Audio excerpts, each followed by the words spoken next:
मानव समाचार, मानवता के हक में। आपण पाहत आहात मानव समाचार मराठी। पाहूया ठळक बातम्या। येवला नगर परिषद मतदानाची तयारी, अधिकाऱ्यांना ईव्हीएम चे वाटप। येवला नगर परिषद निवडणुकीच्या सर्व तयारी पूर्ण झाली असून 2 डिसेंबर रोजी मतदान प्रक्रिया पार पडणार आहे। निवडणूक प्रशासनाच्या तयारीचा एक महत्त्वाचा टप्पा असलेल्या मतदान यंत्र ईव्हीएम वाटपाची प्रक्रिया सकाळी येवला नगरपालिकेत पार पडत असून नगरपालिकेच्या आवारात अधिकाऱ्यांची निवडणूक निर्णय अधिकारी व निरीक्षकांच्या मार्गदर्शनाखाली सर्व मतदान केंद्रासाठी ईव्हीएम आणि व्हीव्हीपॅट मशीन वाटप करण्यात आली आहे। बाईट बाबासाहेब गाडवे, निवडणूक निर्णय अधिकारी आणि बाईट अनिल भवारी, पोलीस निरीक्षक। येवला नगरपालिका सार्वत्रिक निवडणूक 2025 करता आज साहित्य वाटप करण्यात येत आहे।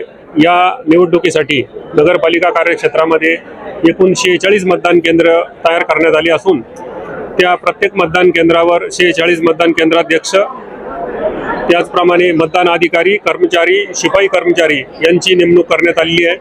या ठिकाणी साहित्य वाटपाचं कामकाज सुरू आहे।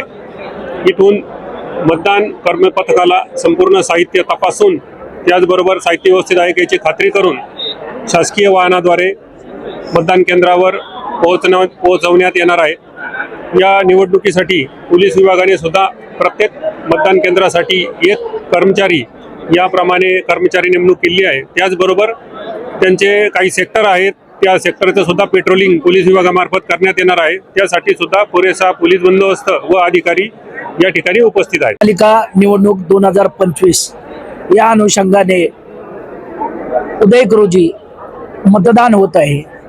तर मतदान केंद्राच्या ठिकाणी आज मतपेट्या पोहोचणार आहेत। या मतपेट्याच्या संरक्षणासाठी आणि गस्त, सेक्टर पेट्रोलिंग यासाठी पोलीस खात्याकडनं योग्य तो बंदोबस्त देण्यात आला आहे।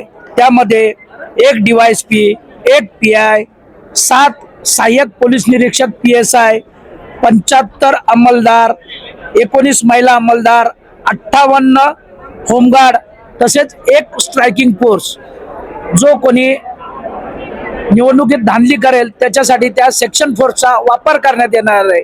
मी सर्व जे काही राजकीय पक्षाचे उमेदवार आहेत आणि त्यांचे कार्यकर्ते आहेत त्यांना याद्वारे एक सूचना देतो की कृपा करून निवडणूक ही शांततेत आणि सुरळीत पार पाडू द्या।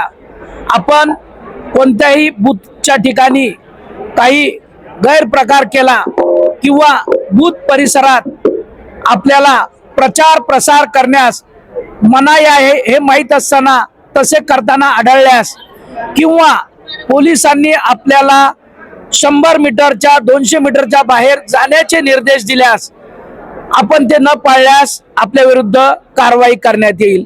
त्याचप्रमाणे मतदान केंद्रामध्ये फक्त उमेदवार किंवा उमेदवार नसल्यास त्याचा प्रतिनिधी यांनाच जाण्याचा अधिकार आहे।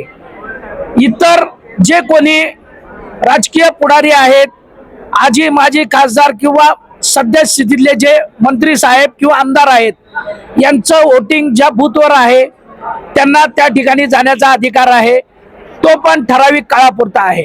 त्यामुळे कोणीही विनाकारण मतदान केंद्रात किंवा मतदान केंद्राच्या बाहेर 100-200 मीटर परिसरात रेंगाळून निवडणूक प्रक्रियेला गालबोट लागेल असं काही करू नये।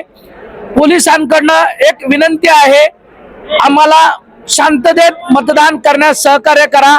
आपण जर काही अनुचित प्रकार केला तर आपल्या विरुद्ध बळाचा वापर केला जाईल। पुढील बातम्यासाठी पाहत राहा मानव समाचार मराठी, सत्य नेहमी सत्यांसोबत।